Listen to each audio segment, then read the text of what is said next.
स्वागत है मेरे प्यारे बच्चों, आप सभी का आपकी अपनी हिंदी की कक्षा में। आज हम गैलेक्सी पब्लिकेशन द्वारा प्रकाशित पुस्तक व्याकरण सरोवर भाग 2 के अन्य पाठों का अध्ययन करेंगे। तो चलिए शुरू करते हैं। अब हम शुरू करते हैं पाठ संख्या 8 और पाठ का नाम है लिंग, जिसे इंग्लिश में हम जेंडर भी कहते हैं। संज्ञा शब्द के जिस रूप से पुरुष जाति अथवा स्त्री जाति का बोध होता है उसे लिंग कहते हैं। जिन शब्दों से हमें यह पता चलता है कि वो पुरुष जाति के हैं या स्त्री जाति के हैं, उन्हें हम लिंग कहते हैं। चित्रों को पहचानिए, उनके नीचे लिखे नामों को पढ़िए। ये नाम पुरुष जाति अथवा स्त्री जाति होने का बोध कराते हैं। शेरनी शेर, पुरुष स्त्री, बैल गाय।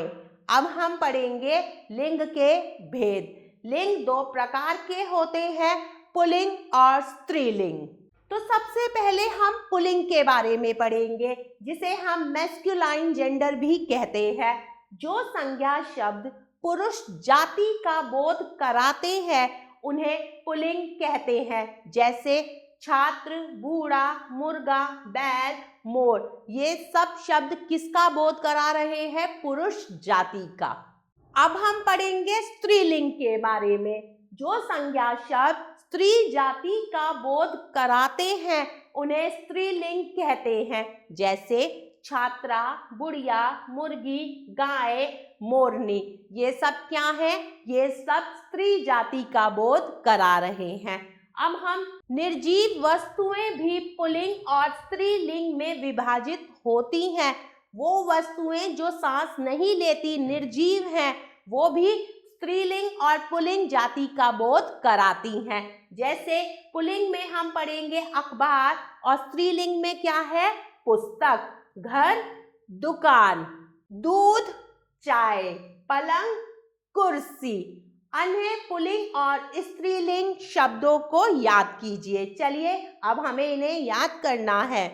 देखिए पुल्लिंग और स्त्रीलिंग शब्द दिए गए हैं, चलिए पढ़ते हैं।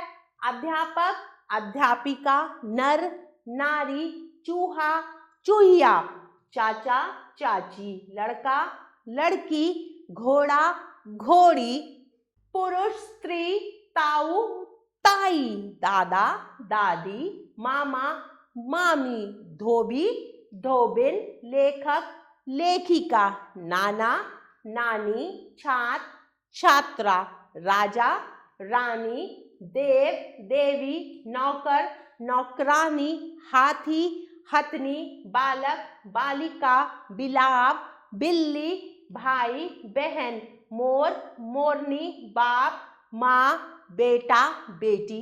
तो प्यारे बच्चों, एक बार पुनः आप ये पुल्लिंग और स्त्रीलिंग शब्दों को पढ़ेंगे और उन्हें अच्छे से याद करेंगे। तो चलिए अब हम अभ्यास कार्य करेंगे। सबसे पहले हम प्रश्न संख्या 2 करेंगे। सही विकल्प पर सही का निशान लगाइए। छात्र, अध्यापक, दादा, नाना आदि शब्द डैश का बोध कराते हैं। किसका बोध कराते हैं? स्त्रीलिंग का, पुल्लिंग का या निर्जीव वस्तुओं का?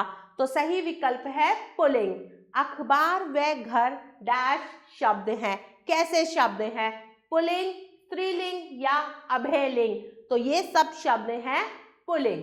आगे बढ़ते हैं प्रश्न संख्या 3 की तरफ। सही शब्द चुनकर रिक्त स्थान भरिए। अब हमें सही शब्द को चुनना है और रिक्त स्थान भरने हैं। डैश सिंहासन पर बैठा है।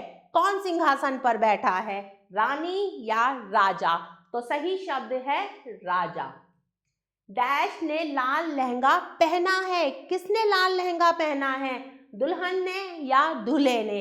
तो सही शब्द आएगा दुल्हन। आगे बढ़ते हैं। यह अब बूढ़ा हो गया है। कौन बूढ़ा हो गया है? शेर या शेरनी? तो सही शब्द है शेर। प्यारे बच्चों, आगे का अभ्यास कार्य आप स्वयं करेंगे। तो चलिए अब हम करेंगे प्रश्न संख्या 4। पुल्लिंग को स्त्रीलिंग से मिलाइए। अब हमें मिलान करना है। पुल्लिंग शब्दों को स्त्रीलिंग शब्दों से। दादा, दादी, चाचा, चाची, छात्र, छात्रा, ऊंट, ऊँटनी, बैल, गाय। तो चलिए अब हम करेंगे प्रश्न संख्या 5। वर्ग में लिखे पुल्लिंग और स्त्रीलिंग शब्द आपस में मिल गए हैं।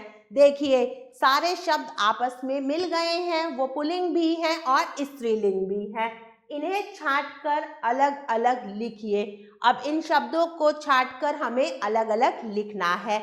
जो पुल्लिंग है उन्हें पुल्लिंग के साथ लिखेंगे और स्त्रीलिंग को स्त्रीलिंग के साथ लिखेंगे। सबसे पहला शब्द है आदमी। ये क्या है? ये पुल्लिंग है, तो मैं यहां लिखूंगी आदमी। अगला शब्द है बिल्ली। बिल्ली क्या है? स्त्रीलिंग, तो यहां मैंने लिखा बिल्ली। अगला शब्द है चूहा। चूहा पुल्लिंग है, तो मैं यहां लिखूंगी चूहा। आगे बढ़ते हैं। अगला शब्द है मुर्गी। मुर्गी स्त्रीलिंग है, तो मैंने यहां लिखा मुर्गी। अगला शब्द है बिलाव। बिलाव पुल्लिंग है, तो मैं उसे यहां लिखूंगी। तो प्यारे बच्चों, इसी प्रकार बाकी का अभ्यास कार्य आप स्वयं करेंगे। प्यारे बच्चों, आशा करती हूँ इस पाठ के माध्यम से मैंने आपको जो भी पढ़ाया समझाया आपको अच्छे से समझ आया होगा। हम पुनः फिर मिलेंगे एक नए पाठ के साथ। तब तक के लिए आभार।